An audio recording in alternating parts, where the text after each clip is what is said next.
about the concept of mixed economy and positive economics. Today, we shall know about the concept of normative economics. What do you mean by normative economics? Slightly few of the features of positive economics can be observed here. See, normative economics is concerned with what ought to be or how the economic problems should be solved. So first, let us take the meaning.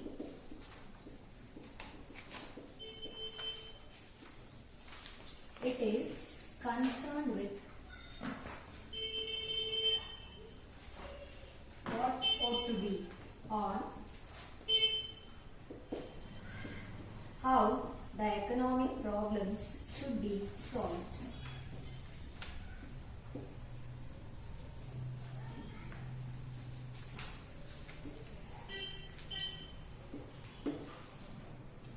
Means it tells about what should be done and how the economic problems should be solved.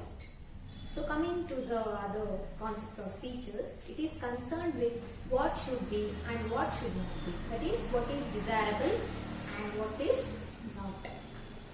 And we can say that it involves a personal, individual judgment. So personal opinion can be given under this normative economics. So we can say that it can be verified and tested. So here the personal judgment can be made. So we can verify and test it. We can verify the normative economics statements. And one more thing we can say that it deals with the idealistic situations and is based on ethics.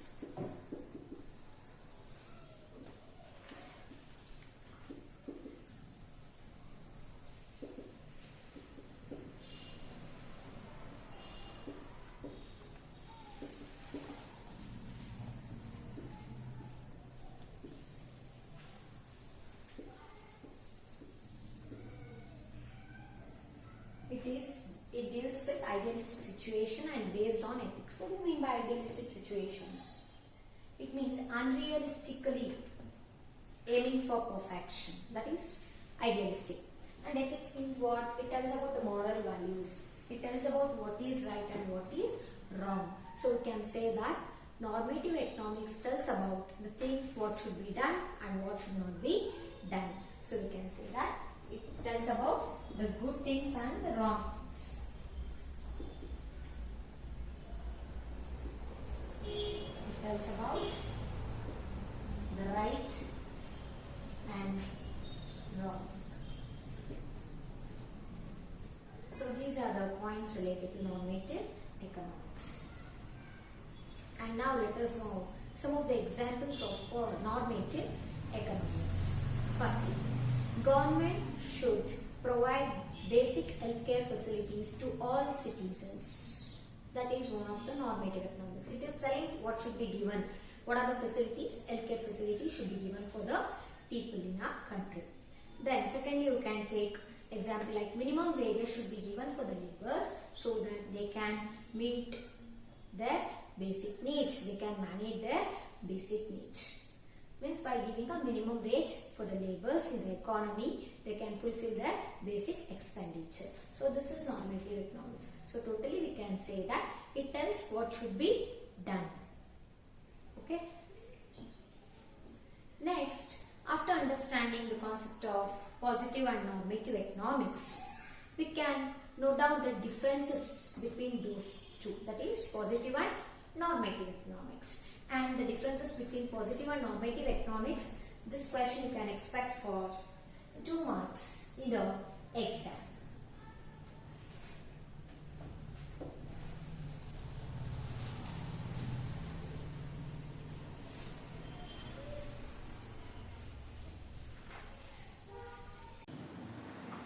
So under the difference of positive economics and normative economics, the first thing we can take the meaning of both the concepts. Firstly, it is concerned with what is and how the economic problems should be actually solved. Whereas normative economics, it is concerned with what ought to be, that is what should be done, and how the economic problem should be solved. And then second point, in order to differentiate, we can take it as it can be verified with the actual data,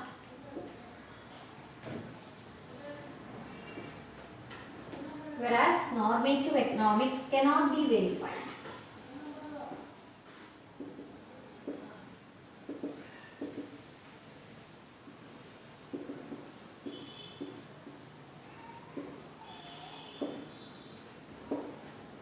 Why we cannot verify means here we can make a personal opinion. We can give a personal opinion or a suggestion. Whereas here we cannot give any kind of individual person judgment. And third point, it aims to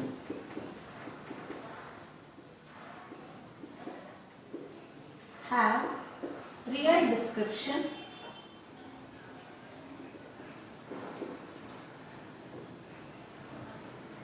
of an economic activity.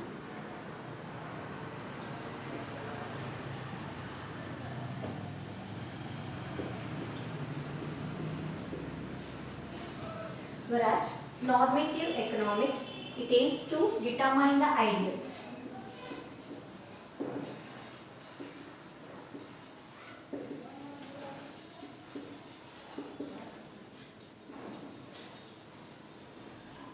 As I said, idealistic situation means what? Unrealistically we are aiming for perfection. That is unrealistic. The situation which is unrealistic, and that too we are aiming for getting a perfect result.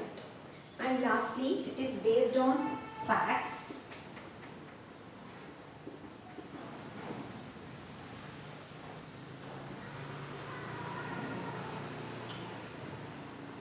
Whereas normative, it is not based on facts.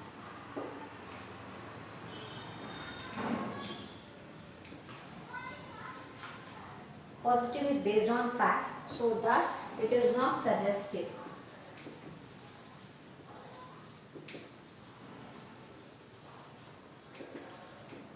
Whereas normative economics is based on fact, is not based on facts, so we can suggest it.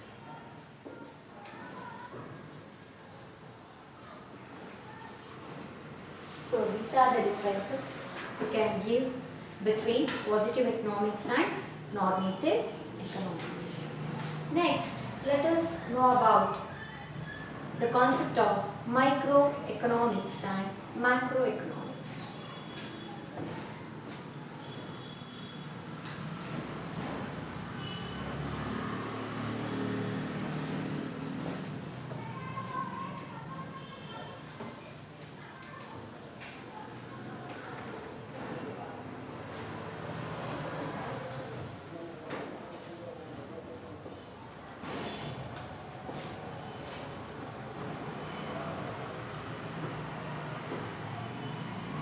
Economic theory can be broadly divided into microeconomics and another one is macroeconomics. Then who gave this concept? Who coined this word then? This concept or these terms were given by a person named Ragnar Fitch. The person by name Ragnar Fitch gave these two terms, that is microeconomics and macroeconomics. Then what do you mean by this? Where we have derived this word? See, the word microeconomics is derived from the Greek word micro, which means small. Chikkadu anta ಹೇಳ್ಬೋದು. Individual unit study ಮಾಡ್ತೀವಿ. Then what is this microeconomics is concerned with? It is concerned with the small part of the economy. Means we can say that here we are going to analyze the economy by understanding the individual decision making. Okay, so what do you mean by this microeconomics then? Microeconomics is concerned with the study of the behavior of individual economic agent in the economy.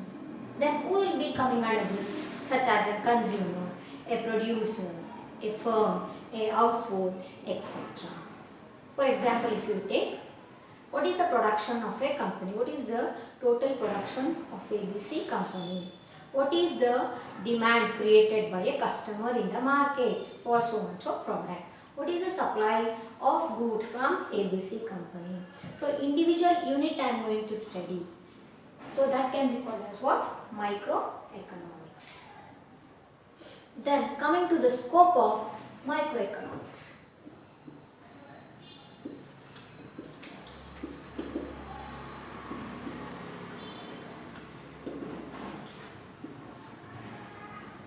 See, under this, firstly we can study about the price and value theory and the theory of household, firm, etc. And secondly, we can know about the theory of product pricing. Theory of product pricing. What does it include? It includes a theory of the consumer behavior and the theory of production and cost. And another one is like the theory of factor pricing.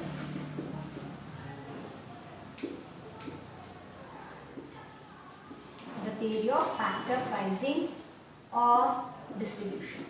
The theory of distribution. What does it says? It studies about the theories of wages, profit, rent and interest. And lastly, it tells about the theory of economic welfare.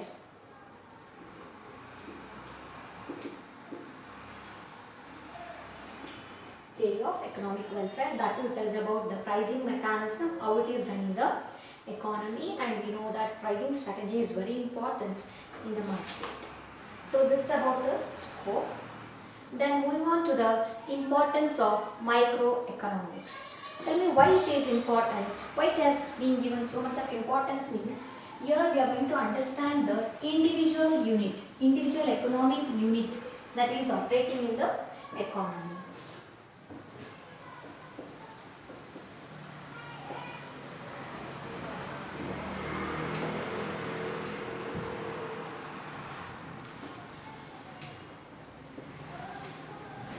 Firstly, we can say that this microeconomics is very important in order to analyze the economy, as it occupies a very important role in studying the economic theory. Then, what is the first important point under this? It helps to allocate the resources efficiently.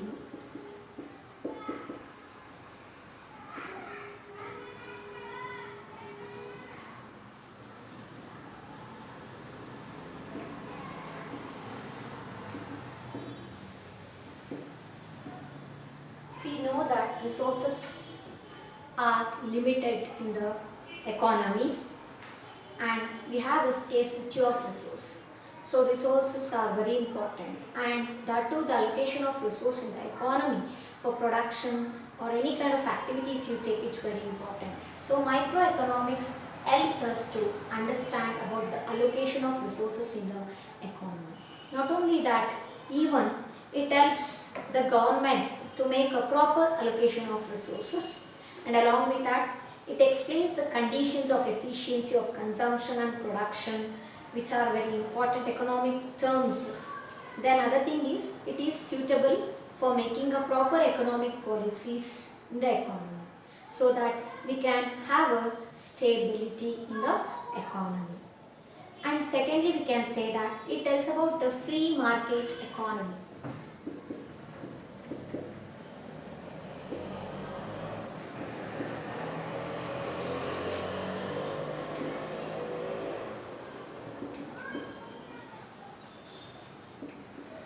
What is this free market economy means? Here, there is no interference of government, or there is a less interference of government in the economic activities. Means the private sector is producing so much of products in order to give the satisfaction for the consumers. And they have the problem like how to supply the goods, how to fulfill the demands created by the consumer, everything. So all these factors can be understood with the help of this microeconomics. Microeconomics helps us with this regard. And thirdly, we can say that it gives the basis for welfare economics.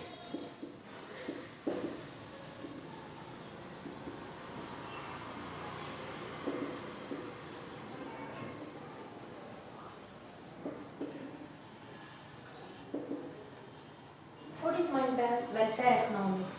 It's a branch of economics which tells about the distribution of income, resource and goods that affects the economic well-being. For example, if you want to study how certain health services are bridging a gap between the different classes of people, how it is there, how it is satisfying the people, that is welfare economics. I repeat, welfare economics means it's a branch of economics which tells about how the distribution of income ಆಗಿರ್ಬೋದು ಇಲ್ಲ resource ಅಂದರೆ ಸಂಪನ್ಮೂಲ ಆಗಿರ್ಬೋದು ಒಂದು ವಸ್ತು ಆಗಿರ್ಬೋದು ಹೆಂಗೆ ಸೊಸೈಟಿಯಲ್ಲಿ distribute ಮಾಡ್ತಾ ಇದ್ದೀವಿ ಜನಗಳಿಗೆ. ಅದು ಯಾಕೆ ಮಾಡ್ತಿದ್ದೀವಿ ಅಂದರೆ ನಮ್ಮ ಎಕಾನಮಿ ಚೆನ್ನಾಗಿರಲಿ, for the well being of the economy. And along with this it also help us to understand the standard of living of people in the economy, and it helps us to understand the satisfaction level of the customers. Means it helps the consumer and as well as the producer. Producer can produce a good or a service and he can sell it to the customer according to their interest, according to their needs, so that it can give a satisfaction for the consumer. Even we can know the satisfaction level of the consumer. Then it also helps the economists to allocate the resources properly in the economy, and along with that it is also helpful for determining the economic policies. So this is about the importance of microeconomics. Then moving on to the limitations of microeconomics.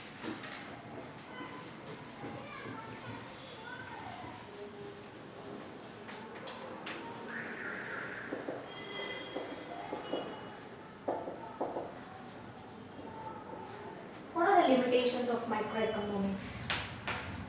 Even by analyzing the meaning, we can say that it is concentrating on what? On individual economic agent. So the first drawback or limitation of this microeconomy is it ignores the whole economy. It ignores the whole economy.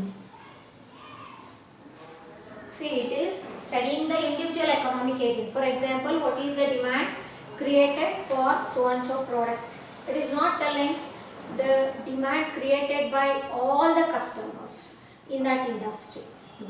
So it is concentrating on individual economic agent, like individual firm, the demand for a product in a firm, not all the firms. Means what? It is ignoring, it is neglecting the whole economy by just concentrating on individual economic agent. And secondly, we can say that it is unsuitable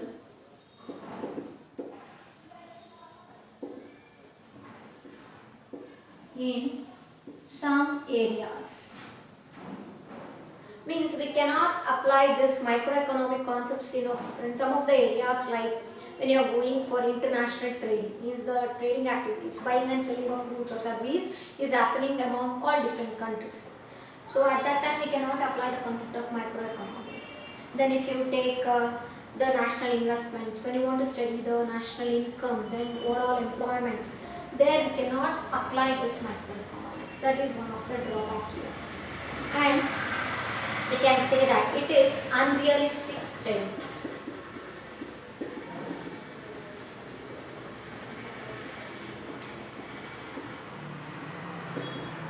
It is unrealistic study, so it's not so much of use.